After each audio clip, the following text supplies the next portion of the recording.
against a black background, laughing maniacally. I tried pressing every button, but nothing happened. He just kept laughing. After waiting for 5 minutes, I restarted the console. I expected to be back in the desert, but instead the laughing skull was back on screen. I turned it off. I thought I knew what this game was. It was some gag gift that some studio put out. They probably made 50 or so of these cartridges for the employees to give to their friends and family. They'd think they would be the first to play some exciting shooter, but instead they got to be eaten by a skeleton. This could be valuable, very valuable. I just needed to uncover the story. I sent emails to some of my friends who had worked for Nintendo and several other major studios. I was certain that one of them would know the story behind this cartridge. Before I went to bed that night, I checked my email. To my surprise, no one had any information about the game. I decided that tomorrow I would unscrew the cartridge and look at the printed circuit board.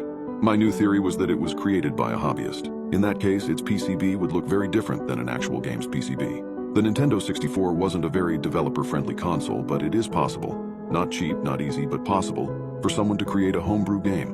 I wondered why someone would go to the expense for such a crappy game, but some people are crazy.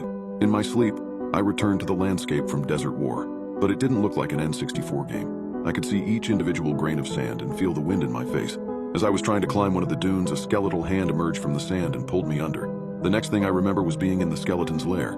He was standing about 10 feet away from me wearing the embroidered sorcerer's hat. He was not some pixely character from a 90s game, but appeared lifelike. Well, as lifelike as a skeleton can look. He began making his way slowly over to me, blood dripping from his mouth. Unlike in the game, I could move. I ran over and picked up the slingshot. There were 3 small pebbles by it. I shot one at his face, just missed. Reloaded and fired another. It hit the skeleton in his chin, but he didn't even slow down. I aimed the last one at his hat. When he was swooping down to pick me up, I fired. It was a direct hit. Next, there was an 8-bit cutscene, like something from an 80s arcade game. The skeleton was chasing his hat through the cave. "Congratulations," the screen flashed as virtual confetti fell. "You have completed the first level." I woke up trembling and soaked in sweat. God, I thought that was a weird-ass dream.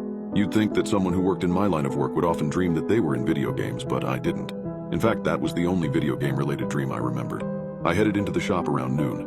My colleague, Jose, was already there when I arrived, staring intently at his laptop. "You've seen the news?" he asked. "Some jogger found the body of a kid at Lake Laurel at like 4 this morning."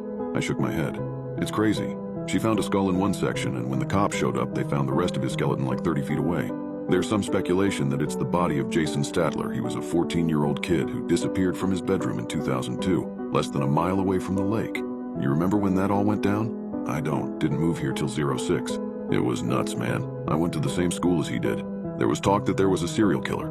I was in 9th grade then, and my parents basically put me under house arrest. Couldn't even walk to school on my own. But there were no other disappearances, so people slowly forgot about it. No trace of him was ever found. Until today. Since all that's left of him is a skeleton, they are going to try to use dental records to make a positive ID. "Jesus," I said. I wondered if Jason's brother was the guy who came in yesterday. That would be one hell of a coincidence. I headed to my office and unlocked the door. I thought I'd left the cartridge in the Nintendo overnight, but it had vanished. I searched my office for about 10 minutes, thinking I may have misplaced it, but couldn't locate it. I went back out. Jose was still watching the news broadcast on his laptop. "Hey," I called. "Did you take a cartridge from my office? Game was called Desert War." He shook his head. "Haven't been in there, but that title does sound vaguely familiar." On his laptop screen, they were showing a grainy photo of a boy wearing a backwards baseball cap and a black t-shirt. Like the character in the game. Another coincidence?